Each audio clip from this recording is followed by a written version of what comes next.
قبضہ ہو دلوں پر کیا اور اس سے سوا تیرا، ایک بندہ نافرماں ہے حمد سرا تیرا۔ السلام علیکم معزز سامعین، میں خرم شاہ ایک مرتبہ پھر آپ کی خدمت میں حاضر ہوں۔ سامعین، آج ہم بات کریں گے الطاف حسین حالی کی اس مشہور حمد پر۔ تو سامعین، ہم جانتے ہیں کہ حمد ایک ایسی نظم ہوتی ہے جس میں اللہ تعالیٰ کی تعریف، اس کی حمد و ثنا بیان کی جاتی ہے۔ تو الطاف حسین حالی نے بھی اپنے جذبات کا اظہار اپنے انداز میں کیا، اللہ تعالیٰ کی تعریف بیان کی۔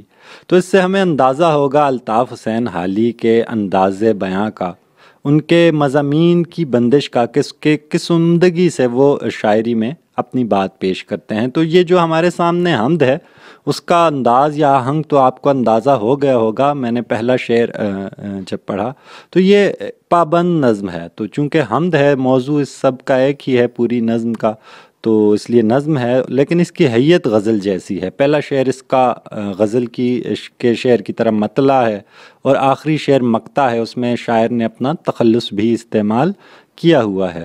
تو باقی تمام اشعار ایک ہی ردھم پر ہے، اور ہر شعر کا قافیہ ردیف یعنی ایک ہی ہے، ایک ہی قافیہ ردیف استعمال ہوا ہے۔ تو اس نظم کا جو قافیہ ہے وہ سوا، سرا، ادا، کھلا، تو یہ اس کے قوافی ہیں، جبکہ تیرا اور تیرا جو قافیے کے بعد لفظ ہو بہو دہرایا جاتا ہے اسے ردیف کہا جاتا ہے، تو تیرا اس کا ردیف ہے۔ تو دیکھتے ہیں، بڑھتے ہیں نظم کی جانب اور اس کے خیال کی جانب کہ کس طرح کے مضامین پیش کر رہے ہیں۔ تو مطلب دیکھیے کہ قبضہ ہو دلوں پر کیا اور اس سے سوا تیرا، ایک بندہ نافرماں ہے حمد سرا تیرا۔ شاعر اللہ تعالیٰ کی تعریف اس انداز سے بیان کر رہے ہیں، وہ کہہ رہے ہیں کہ یعنی اس کی شان کی اور کیا عظمت بیان کی جائے کہ مجھ جیسا نافرمان بندہ بھی اس کی حمد بیان کر رہا ہے۔ گویا اپنی عاجزی شاعر پیش کر رہے ہیں کہ مجھ جیسا یعنی گناہوں سے بھرا ہوا شخص، ایک نافرمان شخص جو کسی اہل نہیں ہے اللہ کے سامنے پیش ہونے کا، تو وہ بھی اللہ کی حمد بیان کر رہا ہے۔ تو یہ بھی اس چیز کی گواہی ہے کہ اللہ کا ہمارے دلوں پر قبضہ ہے۔ تو اللہ تعالیٰ خود فرماتے ہیں کہ اللہ نہ چاہے تو تم چاہ بھی نہیں سکتے، تو انسان یعنی ارادہ بھی نہیں کر سکتا، چاہ بھی نہیں سکتا۔ تو اسی عظمت کا اظہار یہاں اس شعر میں ہے کہ خدا کی عظمت کا یا اس کا جو قبضہ ہے وہ تو دلوں پر ایسا ہے کہ انسان اس کی مرضی کے بغیر خواہش بھی نہیں کر سکتا، ایک قدم تک نہیں اٹھا سکتا۔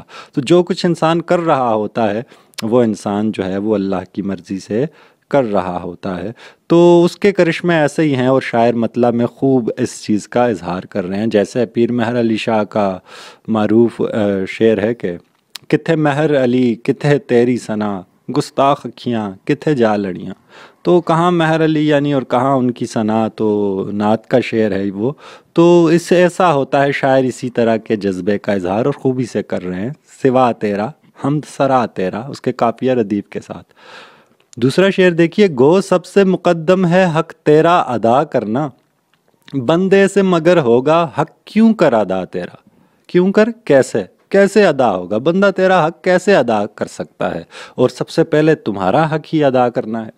تو جیسے غالب نے کہا تھا کہ حق تو یہ ہے کہ حق ادا نہ ہوا، تو کیونکہ ہم اگر جان بھی دیں اللہ کو تو وہ بھی تو اسی کی دی ہوئی ہے، تو اسی کی چیز اسی پر قربان کر دینے سے کچھ احسان تو نہیں ہوا، تو یہ تو یعنی اس کی چیز واپس کر دینا ہوا۔ تو شاعر بھی یہی کہتا ہے کہ ہم تیرا حق کیسے ادا کر سکتے ہیں، گو سب سے مقدم، سب سے پہلا حق ہم پر اللہ کی ذات کا ہے جس نے ہمیں بنایا، جس نے پیدا کیا ہے، تو بندہ پھر بھی چاہ کر بھی اس کا حق ادا نہیں کر سکتا۔ تو انسان عبادت کرے یا جو کچھ جہاد کرے اور جتنی عبادات یا طریقے ہیں اللہ کو راضی کرنے کے، شاعر کہتا ہے بات وہی ہے کہ حق تو یہ ہے کہ حق ادا نہ ہوا، تو حق نہیں ادا ہو سکتا اللہ کا جو ہم جس طرح بھی چاہیں۔ محرم بھی ہے ایسا ہی جیسا کہ ہے نام محرم، کچھ کہہ نہ سکا جس پر یاں بھید کھلا تیرا۔ محرم اور نامحرم، تضاد کا استعمال، صنعت تضاد کا استعمال کیا شاعر نے کہ تو ایسا محرم ہے اے خدا کہ جیسے نامحرم ہوتے ہیں، جیسے اجنبی ہوتے ہیں جن سے جان پہچان نہیں ہوتی، یا جو اپنے نہیں ہوتے، یا جو حلال رشتے نہیں ہوتے، تو تو ایسا محرم ہے، ایسا عزیز، ایسا اپنا، یا ایسا شاہرگ کے قریب ہے کہ جو دکھائی بھی نہیں دیتا۔ کہتا ہے کہ میں شاہرگ سے قریب ہوں، لیکن جب انسان اپنی ظاہری آنکھوں سے دیکھنے اور کانوں سے سننے کی کوشش کرے تو وہ اسے محسوس نہیں کر پاتا، لیکن ہر طرف موجود بھی وہی ہے۔ تو یہی یعنی اللہ کی شان ہے کہ وہ سمجھ نہیں آ سکتا، عقل میں نہیں آتا، تو عقل میں سما جائے تو پھر اسے خدا ہی نہ کہا جائے۔ بہرحال تو شاعر اسی کیفیت کا اظہار کر رہے ہیں اپنی، کہ تو حیران ہے شاعر گویا کہ وہ ایسا محرم ہے کہ جیسے نامحرم ہو، کہ کچھ کسی پر بھی، جس پر بھی یعنی بھید کھل جائے تیرا، وہ بیان بھی نہیں کر سکتا۔ اور عرض کی بات یعنی اس کی بات یہ ہے، حیرت کی بات، کہ کچھ کہہ نہ سکا جس پر یاں بھید کھلا تیرا۔ تیرا راز جس پر کھل جائے تو وہ گویا گنگ ہو جاتا ہے، یا وہ کہنا بھی چاہے تو لوگوں کو نہیں سمجھا سکتا، کیونکہ کیفیت کی چیز ہے یہ سمجھنے کی اور محسوس کرنے کی چیز ہے، کوئی بورڈ پر سمجھانے کی چیز نہیں ہے کہ اللہ کی ذات کو یا اس کی حقیقت کو یا اس کے رازوں کو سمجھا دیا جائے۔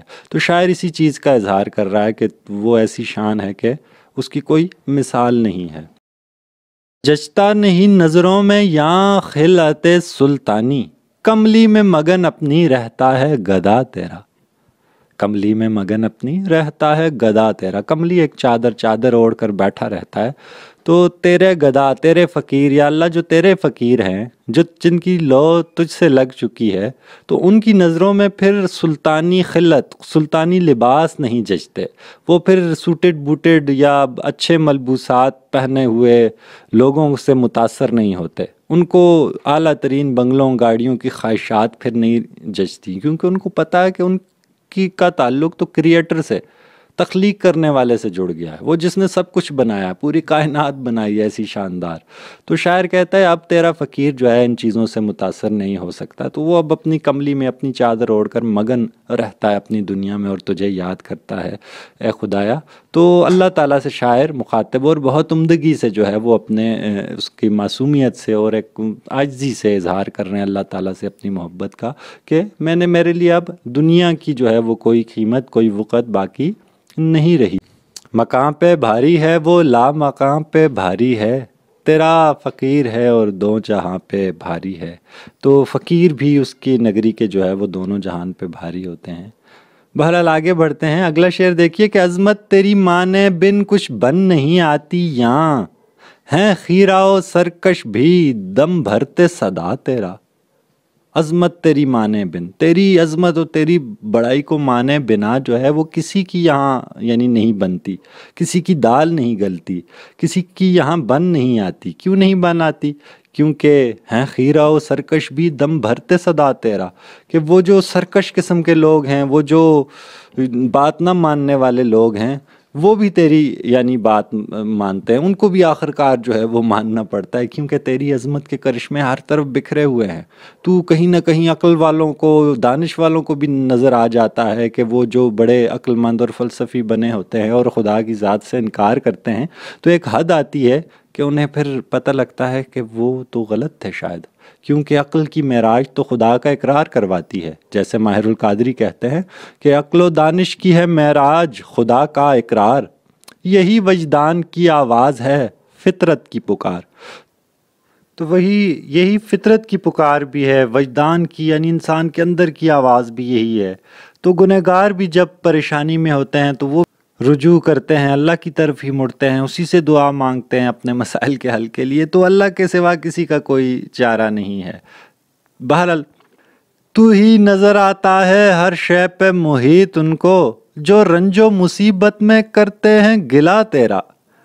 اب شاعر اگلے شعر میں دیکھ اسی تسلسل سے کہہ رہا ہے کہ جو رنج و مصیبت میں تیرا گلا کرتے ہیں خدا، اصل میں تو ان کو ہر طرف نظر آتا ہے۔ جیسے شاعر کہتا ہے کہ جگ میں آ کر ادھر ادھر دیکھا، تو ہی آیا نظر جدھر دیکھا۔